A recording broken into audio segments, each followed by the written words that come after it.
भाइयों बहनों, एक बड़ा चतुर चालाक व्यक्ति था। वो व्यक्ति इतना चालाक था कि किसी से डरता नहीं था, केवल मृत्यु के देवता काल से डरता था। तो उस व्यक्ति के साथ बड़ी बेईमानी के साथ उस व्यक्ति ने मृत्यु के जो देवता है काल, उनको अपना मित्र बना लिया। उनसे मित्रता कर ली, उनसे बातचीत करने लगा। और बातचीत करते करते वो व्यक्ति कहता है कि मैंने सुना है कि तुम किसी को भी नहीं छोड़ते, तुम सबके प्राणों को लेकर जाते हो, तो क्या तुम मेरे भी प्राणों को लेकर जाओगे? तो जो काल था वो कहता है कि मैं सभी के प्राणों को लेकर जाता हूँ, ये तो पूर्णतः सत्य है और मुझे तुम्हारे भी प्राणों को लेकर जाना पड़ेगा, लेकिन अभी तुम मेरे मित्र हो, इसलिए तुम बताओ कि मैं तुम्हारी क्या सेवा कर सकता हूँ। जितना मुझसे बन पड़ेगा मैं तुम्हारी सहायता करूँगा। तो जो चतुर व्यक्ति था वो काल से कहता है कि मैं बस एक मदद चाहता हूँ आपसे। आप जब मुझे लेने के लिए आओ, मेरे प्राण लेने के लिए आओ, तो आने के पहले मुझे कुछ पत्र भेज देना, संदेश भेज देना, ताकि मैं अपने घर की जो जिम्मेदारी है, परिवार की जिम्मेदारी है, वो सारी कुछ अपने बच्चों को समझा सकूं और अपने आप को भगवान के चरणों में समर्पित कर दूं। इसलिए आने के पहले आप मुझे पत्र भेज देना। तो कान कहते हैं तुम चिंता मत करो, मैं तुम्हें एक नहीं 4-4 पत्र भेजूंगा और चारों पत्रों के बीच में तुम्हें समय भी अच्छा खासा दूंगा, ताकि अब तुम अपने सारे काम निपटा सको। तो चतुर व्यक्ति जो था बड़ा खुश हो गया, प्रसन्न हो गया और बड़ी प्रसन्नता के साथ उसने अपना संपूर्ण जीवन बिताया। जीवन उसका समाप्त हुआ। एक दिन काल जो थे वो अपने दूतों के साथ उस व्यक्ति के प्राणों को लेने के लिए उसके घर पहुंचे। तो जो व्यक्ति था वो काल को देखकर बड़ा आश्चर्य में पड़ गया, बड़ा क्रोधित हो गया। काल ने जब उससे कहा कि चलो मैं तुम्हें लेने आया हूँ, तो व्यक्ति क्रोधित हो गया, गुस्सा करने लगा और काल को भला बुरा कहने लगा। क्या कहता है वो व्यक्ति काल से कि आपने तो मुझसे कहा था कि मैं पत्र भेजूंगा, लेकिन आपने मुझे एक भी पत्र नहीं भेजा, आप तो सीधे सीधे मुझे लेने आ गए। तो भाइयों बहनों, काल क्या कहते हैं, तुम झूठ मत बोलो, क्योंकि मैंने तुम्हें एक नहीं 4-4 पत्र भेजे थे और चारों पत्रों के बीच में मैंने तुम्हें समय भी दिया था, लेकिन तुम मेरे एक भी पत्र को समझ नहीं पाए, एक भी पत्र को तुम जान नहीं सके, समझ नहीं सके, क्योंकि मैंने तो तुम्हें पत्र भेजे थे। तो व्यक्ति कहता है कि मेरे पास तो कोई पत्र आया ही नहीं, यदि आपके पास कोई सबूत रखा हो तो मुझे दिखा दो, आप कैसे भेजे मुझे पत्र, मुझे वो पत्र दिखा दो। तो काल कहते हैं कि मेरे भेजे हुए चारों पत्र इस समय तुम्हारे पास मौजूद है। क्या कहते हैं काल? काल उस व्यक्ति से कहते हैं कि मैंने पहला पत्र तुम्हारे बालों के रूप में भेजा, तुम्हारे ये जो काले बाल थे उनको मैंने सफेद कर दिया। किस रूप में भेजा पहला पत्र? काले बालों को सफेद कर दिया और तुम्हें ये प्रेरणा दी कि अब तुम इस संसार से थोड़ा सा बाहर निकल करके भगवान की ओर ध्यान लगाओ, लेकिन तुम मेरे पहले पत्र को समझ ही नहीं पाए, तुम जान ही नहीं सके पहले पत्र को। और तुम क्या करने लगे, तुम बाजार गए और बाजार से नकली रंग लाकर इन सफेद बालों को दोबारा काला करने के प्रयास में लगे रहे, लेकिन मेरे पहले पत्र को तुम नहीं समझ पाए। काल कहता है कि जब मेरे पहले पत्र को तुमने नहीं समझा तो कुछ दिनों के बाद मैंने तुम्हारे लिए दूसरा पत्र भेजा, और ये दूसरा पत्र तुम्हारी आंखों के लिए था। तुम्हारी वो आंखें जो दूर तक का देख सकती थी, साफ साफ देख सकती थी, उन आंखों को मैंने कमजोर कर दिया, उसकी ज्योति को मैंने कम कर दिया, लेकिन फिर भी तुम्हारी समझ में नहीं आई। तुमने एक पल के लिए भी आंखें बंद करके भगवान की ओर ध्यान नहीं लगाया, भगवान का स्मरण नहीं किया, बल्कि तुम फिर डॉक्टरों के पास गए और बड़े बड़े लेंस का चश्मा बनाया और इन आंखों पर चढ़ा लिया और फिर से इस संसार को देखने लगे, लेकिन तुम मेरे दूसरे पत्र को भी समझ नहीं पाए।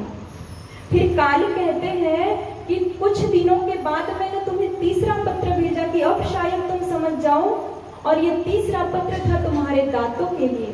तुम्हारे जो मजबूत दांत थे उनको मैंने हिलाया, डुलाया और अंत में मैंने उन्हें तोड़ दिया, लेकिन फिर भी तुम मेरे पत्र को जान नहीं पाए, समझ नहीं पाए। तुम दोबारा डॉक्टर के पास गए और नकली दांत लगाकर फिर से इस दुनिया में जो भी भोज्य पदार्थ है उनका स्वाद लेने लगे, लेकिन फिर भी तुम्हें भगवान का ध्यान नहीं आया, स्मरण नहीं आया, तुम मेरे पत्र को समझ नहीं पाए। तो काल कहते हैं अंत में जब मेरे तीनों पत्रों को तुम नहीं समझ पाए तो मुझे तुम पर और दया आई और मैंने अंतिम पत्र तुम्हारे लिए भेजा। और इस अंतिम पत्र में मैंने तुम्हारे सुंदर से शरीर में कई प्रकार की बीमारियां उत्पन्न कर दी, रोग शोक उत्पन्न कर दिए, कई बीमारियां, गंभीर बीमारियां उत्पन्न कर दी, लेकिन फिर भी तुम मेरे पत्र को समझ नहीं पाए। तुम दोबारा डॉक्टरों के पास गए और दवाइयों का सेवन करने लगे और इन बीमारियों को ठीक करने में लगे रहे, लेकिन मेरे पत्र को समझ नहीं पाए। भाइयों बहनों, जब वह व्यक्ति काल की बातों को सुनता है तो अंत में बड़ा पश्चाताप करता है, आंखों में आंसू आ जाते हैं कि ये चारों पत्र वास्तव में मेरे जीवन में समय समय पर आए, लेकिन मैं इन पत्रों को जान नहीं पाया, समझ नहीं पाया और व्यर्थ में अपने जीवन को बर्बाद कर दिया। अंत में पश्चाताप करता है वो व्यक्ति। कहने का मतलब कि जीवन बड़ा महत्वपूर्ण होता है। बहुत कम समय के लिए भगवान ने हमें यह जीवन दिया और भगवान ने हमें इस सृष्टि का मुकुटमणि बना करके भेजा है, लेकिन फिर भी हम जीवन की महिमा को जान नहीं पाते, समझ नहीं पाते और इस संसार में डूबते चले जाते हैं। एक क्षण के लिए भी संसार से हमारा मन हटकर भगवान की ओर नहीं लग पाता और अंत में जब मृत्यु का क्षण आता है तो पश्चाताप हाथ लगता है। इसलिए आज आवश्यकता है हम जीवन को समझे। तो भगवान विष्णु जी नारद जी से यही तो कहते हैं कि इस धरती के मनुष्य को मैंने सारी सुख सुविधाएं दी, अपना राजकुमार बना करके इस धरती पर भेजा, लेकिन इस धरती का मनुष्य दीनहीन बना हुआ है, भिखारी बना हुआ है और दीनहीन स्थिति में जीवन जी रहा है, भीख मांगता फिर रहा है आज का व्यक्ति, आज का इंसान। यही दुख होता है भगवान को जब वो नारद जी को बताते हैं कि एक व्यक्ति था, वो एक संत के पास पहुंचा और संत से कहता है कि मैं बड़ा गरीब हूँ, दीनहीन हूँ, आप मुझे कुछ पैसे दे दीजिए। तो संत उस व्यक्ति से कहते हैं, अच्छा तुम्हें पैसे चाहिए तो तुम एक काम करो, यही पास में एक सेठ जी रहते हैं, उनका एक बेटा है जिसकी एक आंख अच्छी है, एक आंख खराब है, तो तुम अपनी एक आंख निकाल करके उन्हें दे दो, बदले में वे तुम्हें हजारों रुपए देंगे, तुम्हारे जीवन में पैसे की कमी नहीं रहेगी। तो व्यक्ति कहता है कि मैं अपनी आंख नहीं दे सकता, क्योंकि यदि मैं आंख दे दूंगा तो इस संसार को कैसे देखूंगा। तो संत कहते हैं तुम आंख नहीं दे सकते तो आंख मत दो, लेकिन यही पास में एक व्यक्ति है जो बहुत करोड़पति है, लेकिन उनका जो बेटा है उसका एक हाथ खराब हो चुका है, वो हाथ से लूला है, तुम अपना एक हाथ निकाल करके उसे दे दो। तो व्यक्ति कहता है कि नहीं, मैं अपना हाथ भी नहीं दे सकता। तो संत कहते हैं किसी लंगड़े को अपना पैर दे दो, या आजकल तो किडनी भी बिक रही है, तुम अपने शरीर का कोई भी हिस्सा निकाल करके दे दो, बदले में तुम माला माल हो जाओगे, तुम्हें बहुत धन मिलेगा। लेकिन वो व्यक्ति कहता है कि मैं अपने शरीर का कोई भी हिस्सा नहीं दे सकता। तो संत कहते हैं जब अपने शरीर से तुम्हें इतना प्रेम है, इतना प्रिय है तुम्हें ये शरीर, तो क्यों व्यर्थ में परेशान होते हो, क्यों व्यर्थ में भीख मांगते हो? क्योंकि भगवान ने तुम्हें मानव शरीर के रूप में सबसे अनमोल खजाना दिया है, इसकी कीमत को तुम समझो, क्योंकि इस शरीर से बड़ा दुनिया में कुछ भी नहीं है। और इसी शरीर की महिमा भगवान बताते हैं। क्या बताते हैं कि इस धरती के मनुष्य को इतना सुर दुर्लभ, इतना श्रेष्ठ जीवन दे करके भेजा, लेकिन इसका मूल्य समझ नहीं पाते और व्यर्थ में दुखी होते हैं। भाइयों बहनों, वास्तव में ये मानव शरीर रूपी जो खजाना है ये बड़ा अनमोल है। ये जो मस्तिष्क रूपी टेप रिकॉर्डर है, ये कितना महंगा भगवान ने हमें दिया है। आजकल के जो टेप रिकॉर्डर होते हैं वो खराब भी हो सकते हैं, लेकिन ये मस्तिष्क रूपी टेप रिकॉर्डर ये कभी खराब नहीं होता। कितना अनमोल है ये। और ये कैमरे रूपी जो आंखें हैं ये हम सभी को भगवान ने दी है। हमारे आजकल के जो कैमरा होते हैं वो यदि खराब हो जाए तो वो किसी काम के नहीं रहते, लेकिन ये कैमरे रूपी आंखें भगवान ने कितनी सुंदर दी है, जो दूर तक देख सकती है। कभी एक बार किसी व्यक्ति को देख ले तो जीवन भर उसकी शक्ल भूलती नहीं है। कितनी सुंदर भगवान ने ये आंखें हमें दी। और ये टेलीफोन रूपी कान कितने अच्छे दिए हैं। ये आजकल के हमारे जो मोबाइल होते हैं इसमें यदि सिग्नल कट जाए तो किसी काम के नहीं रहते, लेकिन ये टेलीफोन रूपी कान जो आज यदि किसी व्यक्ति की आवाज सुन ले तो 10 साल बाद भी भूलते नहीं है। कितने सुंदर ये टेलीफोन रूपी कान भगवान ने दिए, लेकिन हम इसका मूल्य नहीं समझ पाते। ये नासिका के जो 2 छिद्र है, ये दिन रात फेफड़ों को ऑक्सीजन देते हैं, कितना महान काम करते हैं, कितने अनमोल है ये, लेकिन इनका मूल्य हम समझ नहीं पाते। भाइयों बहनों, ये क्रेन रूपी हाथ भगवान ने हमें दिए हैं, जो छोटी से छोटी सुई से लेकर बड़ी से बड़ी वस्तु उठाने में समर्थ है, कभी थकते नहीं है ये हाथ। और ये पैर रूपी गाड़ी भगवान ने कितनी अच्छी दी है, कितनी सुंदर दी है।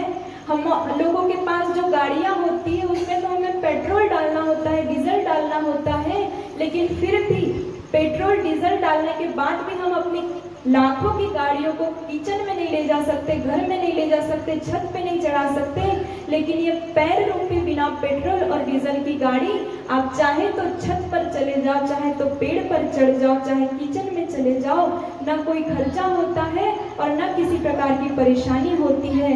कितने सुंदर ये पैर रूपी गाड़ी भगवान ने हमें दी है। और ये मन रूपी कंप्यूटर जो आज एक क्षण में यहाँ है और एक ही पल में पूरी दुनिया को घूम करके आ जाता है, कितना सुंदर मन रूपी कंप्यूटर भगवान ने हमें दिया, लेकिन भाइयों बहनों हम इसका मूल्य नहीं समझ पाते। और क्या दिया भगवान ने हमें? पेट रूपी गोदाम। क्या कहा जाता है पेट को? जिसमें आज तक हम न जाने कितने किलो अनाज खा गए, कितने किलो दाल खा गए, कितने किलो चावल खा गए, कितने लीटर दूध पी गए, इसका कोई मूल्य नहीं है। लेकिन फिर भी देखते हैं कि ये जो पेट रूपी गोदाम है, ये अंत में खाली की खाली ही रहती है। कितना सुंदर, कितना श्रेष्ठ भगवान ने, कितना अनमोल मानव शरीर हमें दिया, लेकिन हमें इसका ज्ञान नहीं हो पाता और व्यर्थ में हम दीनहीन जीवन जीते हैं, व्यर्थ में परेशान होते हैं। भगवान विष्णु जी नारद जी से कहते हैं कि इस धरती के मनुष्य को मैंने इतना श्रेष्ठ जीवन दिया, लेकिन फिर भी इस धरती का मनुष्य अभाव का रोना रोते हुए अपने जीवन को बर्बाद कर देता है और अंत में पश्चाताप करता है। मानव जीवन की क्या गौरव गरिमा है, इस भावभरे गीत के माध्यम से हम समझने का प्रयास करें। जन्म हीरा तुझे जो मिला है, ये गवाने के काबिल नहीं है,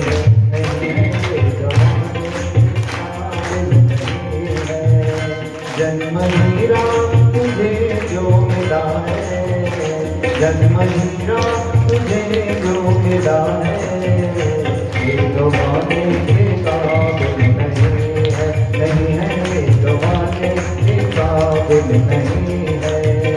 तेरा हर श्वास अनमोल मोती, तेरा हर श्वास अनमोल मोती, ये लुटाने के काबिल नहीं है, नहीं है, ये लुटाने के काबिल नहीं है।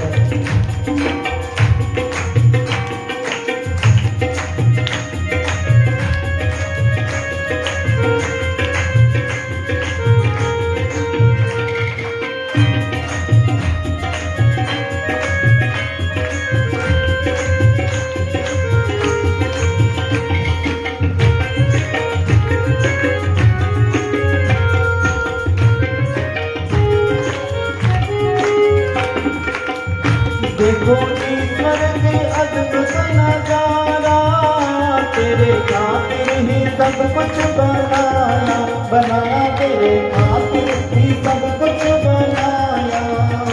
देखो ईश्वर की अद्भुत ये माया, तेरे खातिर ही सब कुछ बनाया, बनाया तेरे खातिर ही सब कुछ बनाया। ऐसे ईश्वर को तूने ईश्वर को तूने बुलाया, जो बुलाने के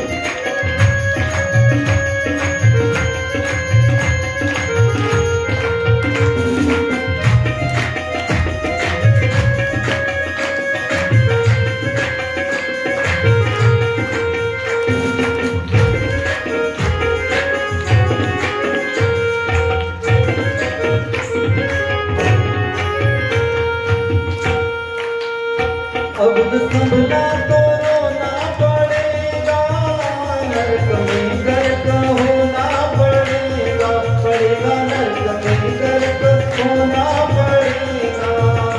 अब न संभला तो रोना पड़ेगा, नरक में गर्क होना पड़ेगा, पड़ेगा नरक में गर्क होना पड़ेगा।